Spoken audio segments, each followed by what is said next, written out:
नमस्कार, मी अनुराधा तांबोळकर. अनुराधास चॅनलमध्ये तुमचं खूप खूप स्वागत आहे. तुम्हाला आठवत असेल की आपण तांबोळ्याला म्हणजे आपल्या गावाकडे एक बाळकैरीचा एक व्हिडिओ दाखवला होता. म्हणजे तिकडच्या कशा छान छान गमती पदार्थ असतात त्याबद्दल आपण बोललो होतो की छोट्या छोट्या ज्या कैऱ्या असतात त्याला बाळकैरी म्हणतात, हो की नाही. अशा ज्या बाळकैरी असतात त्या आधीच काढतात, त्याच्यात अर्धा त्याला कापतात मधोमध, त्यातली पांढरी छोटीशी कोय असते ती काढते आणि त्याच्यात मीठ भरून माठामध्ये ठेवतात. येता जाता मुलं त्या बाळकैऱ्यांचा स्वाद घेत असतात. ते लोणचं कसं करायचं ते आपण आता आज बघणार आहोत. आता आपण आपल्या लोणच्याकरता फोडणी करतोय. तेल गरम करून घेतलं, त्यात मोहरी घातली. मोहरी तडतडली की त्याच्यामध्ये अंदाजे अर्धा चमचा आपण मेथीचे दाणे घातले. मेथीचे दाणे तडतडायला लागले की आपण गॅस बंद करणार आहोत. आपली मेथी तळून झालेली आहे. त्याच्यात आता आपण एक चमचाभर हळद, अर्धा चमचा हिंग घालणार आहोत. कुठल्याही लोणच्याला हिंगानी चव जास्त छान होते, त्यामुळे हिंग आणि मेथी हे लोणच्याला पाहिजे. आता आपली मोहरी झाली, गॅस तर आपण मगाच बंद केला. आता ही मोहरी गार करायची. आपली मोहरी गार होईल तोपर्यंत आपण बाळकैऱ्यांचं लोणचं कसं करतात ते बघूयात. त्या ज्या मुरत ठेवल्या होत्या की नाही त्या ह्या आपल्या बाळकैऱ्या 15-20 दिवस छान मुरल्या गेलेल्या आहेत.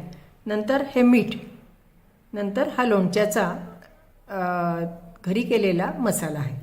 हा मसाला कसा घरी करायचा हे आपण ज्यावेळेला कैऱ्यांचं लोणचं बघणार आहोत की नाही टिकाऊ, त्यावेळेला आपण हे बघणार आहोत.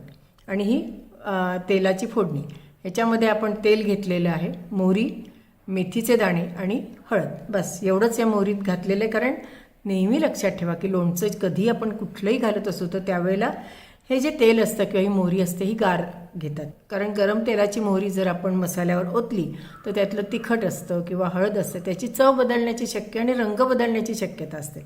आणि म्हणून आपण मोहरीला तेल घालतो ते गार घालतो. आणि शिवाय गरम तेल जर आपण ओतलं तर कदाचित आपल्या गरम तेलाचा एक टिपिकल वास किंवा एक वेगळा वास आपल्या लोणच्याला लागण्याची शक्यता असते. म्हणून नेहमी लोणच्याला आपण जे फोडणी घेतो ती आधी करून ठेवावी एक अर्धा तास, म्हणजे मग ती गार होते. आता बघा, हे आपल्या कैरी तर तयार आहे, फोडणी आपण करून घेतली, लोणच्याचा मसालाही मी करून ठेवलेला होता आणि मीठ. झटपट होईल असं हे लोणचं आहे. पुढची कृती कशी ती आपण बघूया. अंदाजे आपल्या 15-16 बाळकैरी आहेत बरं का. त्याच्याकरता आपण हा एक डावभर आणि वरती आणखीन थोडासा असा आपला कैरीचा लोणच्याचा तयार मसाला घेणार आहोत. ह्याच्यात काय नाही, मेथीची पूड आहे, मोहरीची डाळ आहे, लाल तिखट आहे आणि हिंग, या 4-5 गोष्टीच ह्या मसाल्यामध्ये आपण घातल्या. नंतर आपण ह्याच्यामध्ये थोडंसं मीठ घालूया. पण आपल्या कैऱ्या ऑलरेडी मिठामध्ये मुरलेल्या आहेत, त्यामुळे आपल्याला ह्याच्यामध्ये मीठ काही फार लागणार नाही. एक साधारण 1-1.5 टीस्पून मी ह्याच्यामध्ये मीठ घातलं. नंतर याचा आपण असा छान खड्डा करून घेऊयात.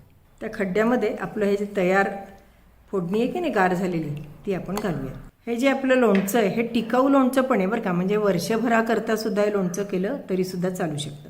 आता चमच्याने आपला हा जो मसाला आहे हा अलगद आपण हलवून घेऊया. आता आपला हा मसाला तेलामध्ये छान तयार झाला. आता फक्त आपण त्या बाळकैरीत भरायचा आणि बरणीत किंवा एखाद्या बाउलमध्ये काढून ठेवायचा की आपलं लोणचं तयार आहे की नाही झटपट. आता आपल्या ज्या कैऱ्या आहेत की नाही याच्यामध्ये हा आपला मसाला जो आहे हा सगळा भरून घेऊयात. खूप भरायची गरज नाही आहे, जितका बसेल तसा भरावा. मी सांगते तुम्हाला, इतक्या छान लागतात ना या कैऱ्या. आणि आपलं नेहमीचं लोणचं म्हणजे नेहमी आपण बाट म्हणजे कोय घट्ट झालेली असं जे आपण वर्षभराचं लोणचं करतो त्याच्यापेक्षा ह्या बाळकैरींच्या कैरीचं जे लोणचं असतं त्याचा स्वाद वेगळाच असतो. तुम्ही एकदा खरंच करून बघा. जवळपास कुठे जर तुम्हाला 10-15 जरी तुम्हाला कैऱ्या मिळाल्या तरी छान. फक्त कैरी थोडीशी म्हणजे कधी लोणच्याची कैरी जी असते ती आंबट असली पाहिजे बरं का. आंबट असेल तरच लोणच्याच्या कैरीला चव चांगली येते. अशा सगळ्या कैऱ्या आपण भरून घेऊयात.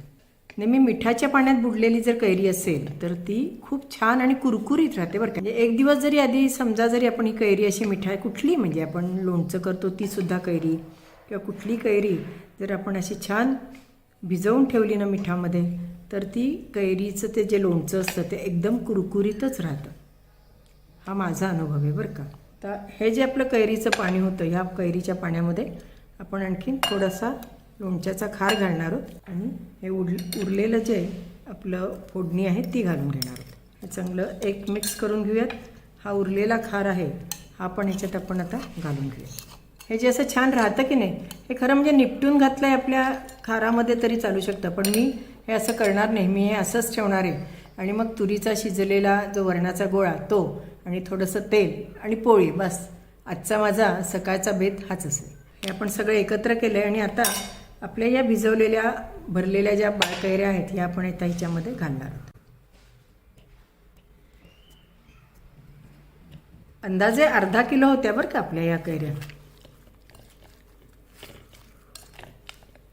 असं आपलं हे बाळकैरीचं लोणचं तयार झालं आहे.